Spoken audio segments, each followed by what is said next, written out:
That's right, it's time for another A24 film. So be ready to be confused and in awe by the end of the movie. This is 2021's Saint Maud. Spoiler alert, while I might be giving you my opinion on the film, that's no substitute for watching it yourself. Links to the film are in the description. We start off by seeing a dead woman's body dripping blood from a hospital bed, and Maud is seen in the corner with bloody hands. She seems almost cathartic, but she looks up to see a bug crawling on the ceiling. Suddenly, the title screen pops up and an ominous bass note plays and sends you into shock. Later, we see Maud in her apartment as she prepares soup for her dinner in the studio apartment. As soon as she sits down, she says grace and asks for guidance as she takes her new post tomorrow. We find out that she's in the middle of menstruation, and she tells God that she's taken Tylenol and milk of magnesia, just in case God doesn't see it all. She's just making sure he didn't miss anything. As we see her leave her apartment the next morning, she finishes her prayer by asking what his purpose for her is in this world. She goes across town until she comes to a house on the hill. Once there, a nurse answers the door and starts to tell Maud about the routine as she gets ready to switch roles with her. Within 10 seconds, the nurse is gone, and Maud goes to move some of her bags upstairs before checking on her new patient. Later, Maud does her checks for Amanda, and the day proceeds normally. Apparently, Amanda used to be a dancer and choreographer before stage 4 spinal lymphoma put her in hospice care. She was even a minor celebrity among the right social circles. After a full day of caring for Amanda, Maud goes straight to bed and wakes up to do it all again the next morning. During morning stretches, Amanda notices some of Maud's religious jewelry, and Maud becomes defensive. In Maud's downtime, she seems to like snooping through Amanda's things for some reason. She doesn't take anything, but she seems fascinated with Amanda's old dance things in a weird way. That night, Maud goes to see a friend, and Amanda has a visitor over as well. Maud goes through the local town, and she gets called over by a homeless man who she ends up giving change to. She just scared the crap out of that man. To top it all off, she actually tells him nothing. I think it would have been better for him if she had just walked away without making another sound. Somehow telling him that it was nothing makes it even more unsettling because she's acknowledging the fact that she said something he probably didn't want to hear. Maud heads to a little cafe, and she starts to wonder why Amanda's in that little trash town of all places. Suddenly, she gets a call from Amanda, and she rushes back to the house. Once there, she walks in on a drunk Amanda who pretty much throws up as soon as she gets there. After cleaning up the vomit, Maud gets Amanda to bed, and Amanda asks her to sit with her for a while. Amanda asks her how long she's been a nurse, and Maud tells her of a hospital she worked at before she came here. When she asks why Maud left, Maud simply tells her that she needed a change, and God wanted her to have the change. Amanda asks Maud if she gets a response when she prays, and she says that she actually hears him talk or inside of her. I've heard people say that they feel God inside of them, but hearing Maud describe it in her words makes it sound dirty, almost perverted. This is gonna go well. Amanda opens up about how she's worried that there will be nothing after her suffering, but Maud assures her that she's not alone, and there's more when her time's up. Amanda seems to be comforted by hearing this, and she calls Maud her little savior. Maud brightens up when she hears this, and something seems to change in her as she leaves the room. The lights flicker as she ascends the stairs, and she definitely seems to feel something pleasant as she walks. What's going on? Is this normal for people to feel this? Who does this? I think that I'm more thrown off by the fact that she's just using popcorn kernels. It's so random. As Maud prays more, we see that she dumps the liquor in the house and continues to try to make Amanda's space as pure as possible. She also tries some of Amanda's things before getting overtaken by a spirit in the kitchen. She's disturbed when a knock comes at the door. When she answers, she meets Carol, who just lets herself in. Later, Maud goes to wash her face, and she sees that her nose is bleeding profusely. The next morning, Maud sees Carol leaving with a handful of money, and she continues preparing the medication tray. Amanda asks Maud to join her for breakfast, and Maud happily obliges. When Amanda sees her praying, she decides to turn off the TV to join her, and Maud couldn't seem happier. Maud asks for God to reach out to Amanda's mind, and Amanda notices Maud becoming overtaken by some sort of spirit. Soon, Amanda feels it too. Is it just me, or does her jaw look like it's dislocating when she does that? And her eyes look like they're about to pop out. That's what it looks like to have a spirit touch you? I'm okay. As Maud lays in bed later, we notice that she has a copious amount of scars across her midsection. Later, Maud goes through a book that Amanda's left for her, and she notices multiple depictions of God throughout it. Maud starts to pray, but she's interrupted by Carol, who's on the phone. Maud asks Carol to not let Amanda drink too much, but Carol assures her that most of it's for herself. When Maud goes upstairs for the night, she can't help her curiosity as she goes to Amanda's door. When she peeks inside, she finds Carol and Amanda making out. The next morning, Maud waits on the stairs for Carol to leave, and she pulls her aside to talk to her. Maud asks Carol to stop seeing her, and she tries to make her understand that she's trying to help Amanda's soul on top of her care.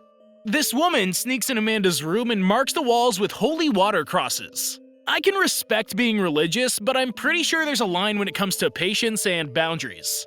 That night, as Maud walks around town, she's stopped by Joy, who recognizes her from her previous job.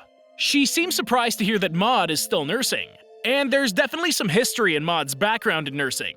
Before Maud leaves, Joy gives her number in case she wants to talk or hang out sometime. The next morning, Maud's doing her normal routine when Amanda gets a call. Amanda sends Maud out, and she can hear Amanda questioning the caller about something. When Maud goes back with tea, Amanda's stoic and demands to go to bed. Maud puts her to bed and proceeds to watch TV on her own. Later, she goes to the stove where she burns herself on purpose. The next morning, Maud goes about the normal routine, but Amanda seems to be ignoring her now. Finally, Amanda tells her that she has a list of things she needs her to buy in town. When Maud gets back to the house, it's booming with a lot of different people. Maud seems okay with everything until Carol shows up. Eventually, the birthday cake gets brought out, and Maud notices Amanda isn't doing well. While eavesdropping, Maud finds out that Amanda knows about how she tried to scare Carol away. Say it with me, everyone, you're fired! It's clear that the separation of church and state is not a thing in this house anymore. Someone's not going to make it in one piece by the end of the story. Maud gets escorted out of the room, and she's called into the agency office the next morning. She was definitely fired, and she goes back to her old studio apartment. As she unpacks, she looks around at her religious decorations, and she wipes the dust off her dresser as she sets a new piece on it that's wrapped up. Later, Maud prays about the pain she feels inside, and she explains that she doesn't know what he wants her to do now. She's none too happy with where she's ended up, and she's not sure that God is as wise as she'd always thought. She feels that she's been let down for being so faithful. I'm sorry, did Jesus just move on his own? That's either enough to make a believer out of someone or scare them out of that apartment immediately. Not Maud, though. She decides to get dressed up in a stunning dress, go to a local bar, drink, and scout out men. Appropriate rebellion, apparently. Once she finds her mark, she takes him to the back and jerks him off. After a minute, she goes right back to the same table she was drinking at and looks for someone else. At the table next to hers, she notices other young people enjoying their time, and she awkwardly tries to put herself in the group. After that goes about as well as you'd think, she heads to the bathroom where she calls Joy to hang out. That's a no from Joy, though. When Maud goes back to the bar, she starts to get overwhelmed by the disgusting scenery of the bar, and she starts to see miracles in the beer.